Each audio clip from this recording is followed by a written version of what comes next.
अस्सलामुअलैकुम, welcome to my YouTube channel. उम्मीद है कि आप लोग सब खैरियत से होंगे। आज हमारा जो टॉपिक है वो है चैप्टर 11 साउंड फिजिक्स के न्यूमेरिकल सॉल्व करेंगे 3 और 4 पार्ट न्यू बुक के।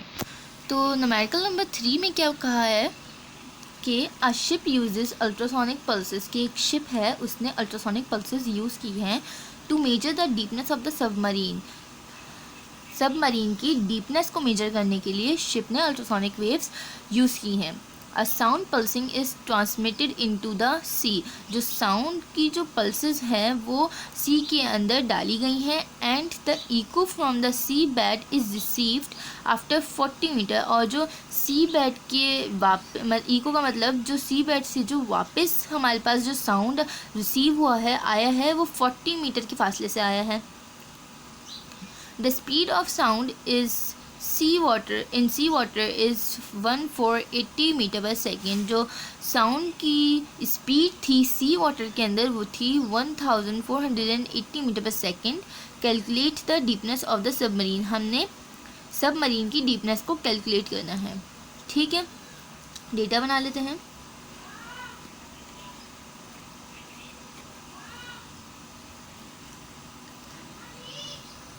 यहाँ पर सबसे पहले इन्होंने हमको दिया है टाइम। ठीक है, टाइम इन्होंने दिया है हमको 40 मीटर पर सेकेंड। ठीक है, तो ये मीटर पर सेकेंड है। हमें पता है कि टाइम जो होता है उसका ऐसा यूनिट सेकेंड्स होता है, तो हमें मीटर पर सेकेंड को सेकेंड में चेंज करना है। एंड जब हम इसको सेकेंड में चेंज करेंगे तो ये डिवाइड बाय 1000 हो जाएगा।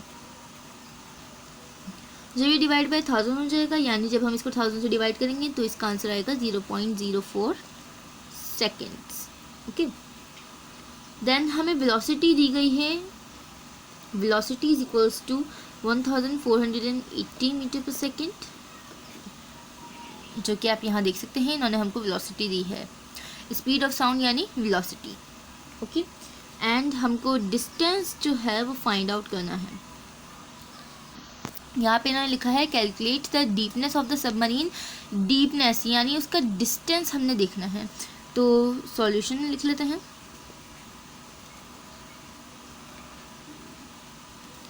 हमें पता है कि जो फार्मूला होता है हमारे पास वो होता है v is equals to D upon T, यानी velocity is equals to distance upon time.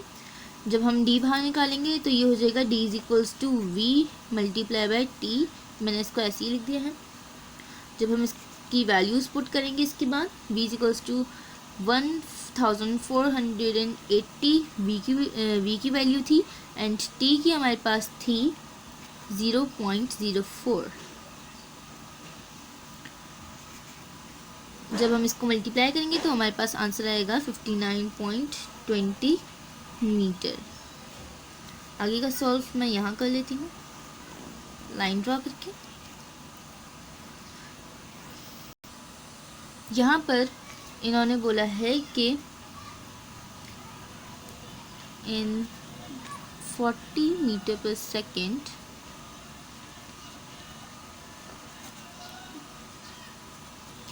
sound has to travel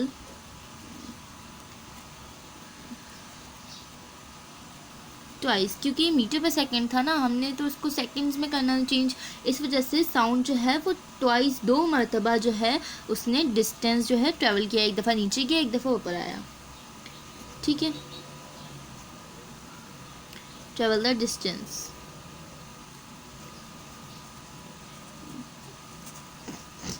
towards the seabed and then back to the ship। एक दफ़ा नीचे गया और एक दफ़ा वापस ऊपर आया, तो इस वजह से उसने 2 बार जो है वो डिस्टेंस कवर किया। तो अब हम क्या करेंगे, देन लिखेंगे 59.20 जो हमारा आंसर आया था उसको हम कर देंगे डिवाइड बाय 2 से। तो जब ये डिवाइड बाय 2 हो जाएगा तो हमारे पास आंसर आ जाएगा 29.6 मीटर। अगर हम इसको राउंड ऑफ करेंगे तो हमारे पास 30 मीटर भी आंसर आ जाएगा। वैसे ये भी आंसर ठीक है, ये भी आंसर ठीक है, आपकी बुक में दोनों लिखा हुआ है, तो ये आ जाएगा हमारा आंसर, यानी कि distance is equals to 30 metre. Okay, अब हम अपने नेक्स्ट न्यूमेरिकल की तरफ चलते हैं। नेक्स्ट न्यूमेरिकल में क्या कह रहे हैं, एट नाइट के मतलब रात के वक्त bats emit pulses of sound. Bats जो हैं वो अपनी साउंड की पल्सेस को इमिट करते हैं टू डिटेक्ट देयर प्रे, अपने शिकार को ढूंढने के लिए। The speed of sound in air is 340 metre per second. उसकी जो स्पीड होती है एयर के अंदर साउंड की, वो होती है 340 metre per second. A bat emits a pulses of the sound of wavelength. Bat जो है वो अपनी पल्सेस को इमिट करता है वेव, कितनी वेवलेंथ से, 0.0080 मीटर, इतनी वेवलेंथ से वो अपनी पल्सेस को इमिट करता है। Calculate the frequency of the sound, तो हमने फ्रीक्वेंसी यानी कि एफ जो है वो कैलकुलेट करना है। तो डेटा बना लेते हैं सबसे पहले। डेटा यहाँ पे इन्होंने हमें सबसे पहले दिया हुआ है v is equals to 340 metre per second. Then इन्होंने हमको दिया हुआ है वेवलेंथ जो कि है 0.0080, ओके, 0.800 मीटर, यहाँ आप देख सकते हैं। एंड हमको फ्रीक्वेंसी जो है वो फाइंड आउट करनी है। सबसे पहले हमें पता है इसके अंदर फार्मूला हम पीछे पढ़ते हुए आ रहे हैं, तो क्या हो, कौन सा फार्मूला लगेगा, v is equals to f lambda वाला, ठीक है, v is equals to f lambda वाला फार्मूला लगेगा। जब हम इसमें से फ्रीक्वेंसी यानी f को बाहर निकाल लेंगे तो हमारे पास फार्मूला हो जाएगा v मल्टीप्लाई बाय लैम्डा, ठीक है, v multiply by lambda, sorry lambda multiply नहीं होगा, डिवाइड होगा, v divide by lambda, okay. तो इनकी वैल्यूज़ को पुट कर लेते हैं। v की वैल्यू हमारे पास है 340 एंड लैम्डा की वैल्यू हमारे पास है 0.0080। जब इसको हम डिवाइड करेंगे तो हमारे पास फ्रीक्वेंसी जो आएगी वो आएगी 42500 हर्ट्स में आएगी। अब आपके पास बुक के अंदर जो है वो फ्रीक्वेंसी किलो हर्ट्स में दी गई है, तो अब हम इसको किलो हर्ट्स के अंदर चेंज करेंगे तो क्या होगा, यहाँ लिख लेते हैं, change into kilo hertz, okay. F को अब हम क्या करेंगे, 42500, हमें पता है किलो हर्ट्स में चेंज करने के लिए हम लोग डिवाइड बाय 1000 करते हैं। जब 1000 से हम इसको डिवाइड करेंगे तो हमारे पास आंसर आ जाएगा एफ is equals to 42.5 kilo hertz, okay. तो ये हमारे पास निकल के आ जाएगी फ्रीक्वेंसी,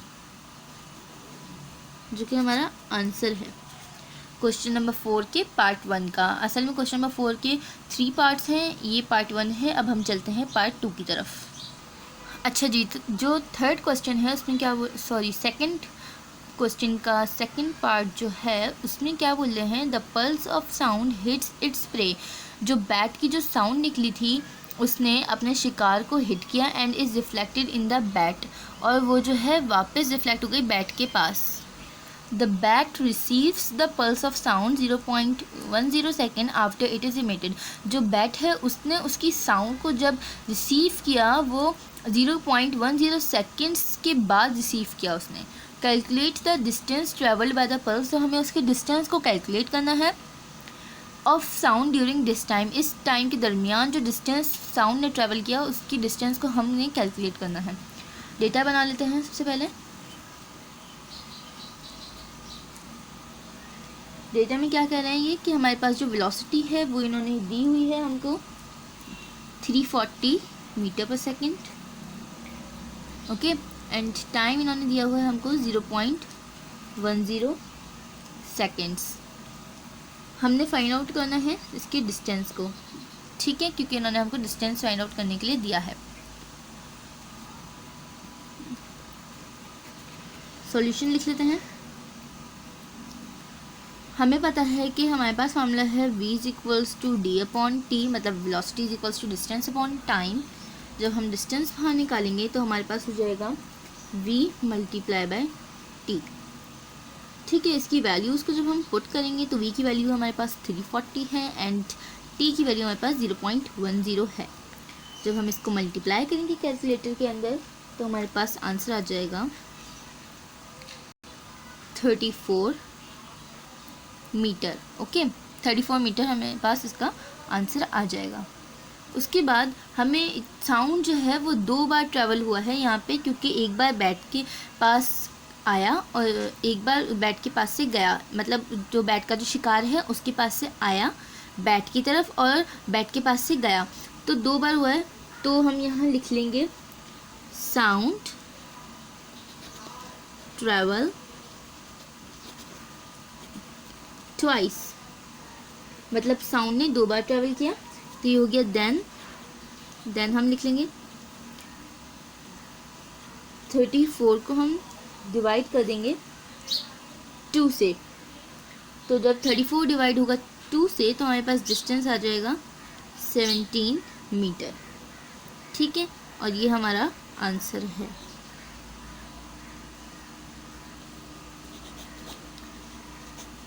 चलते हैं अपने थर्ड एंड लास्ट क्वेश्चन की तरफ। अब ये जो है हमारा थर्ड एंड लास्ट क्वेश्चन, इसके अंदर इन्होंने कहा है कि calculate the distance of prey from the bat, यानी कि कैलकुलेट करो उस डिस्टेंस को जो कि उसके बैट के शिकार से निकला है बैट की तरफ, उस डिस्टेंस को हमने कैलकुलेट करना है। तो ये डिस्टेंस तो हम पहले ही कैलकुलेट कर चुके हैं, जिसका आंसर 17 मीटर आया था।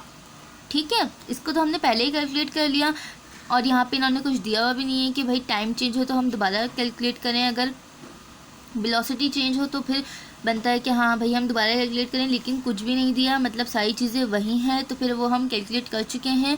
ये इन्होंने मिस्टेक करी है यहाँ पे, थर्ड क्वेश्चन देख के कुछ भी कैलकुलेट हम इसमें अभी नहीं कर सकते, तो ये क्वेश्चन हमारा सॉल्व नहीं हो सकता, क्योंकि ये हम पहले ही कर चुके हैं, जिसका आंसर 17 मीटर आ चुका है। और रही बात अगर इसकी कि इन्होंने यहाँ पे इस आंसर में क्वेश्चन के जो आंसर इन्होंने लिखा है उसमें लिखा है इन्होंने 8.5 मीटर लिखा है, तो अगर हम 17 को डिवाइड बाय 2 से करेंगे तो 8.5 आ जाएगा, क्योंकि जो वो है हमारा जो साउंड है वो ट्रैवल हुआ था ट्वाइस, तो जब ट्वाइस हमारा साउंड ट्रैवल हुआ तो हम उसको डिवाइड बाय 2 करते हैं, जैसे कभी पीछे क्वेश्चंस में हम लोग करते हुए आ रहे हैं। तो जब वो डिवाइड बाय 2 होगा तो हमारे पास आंसर आ जाएगा 8.5 मीटर।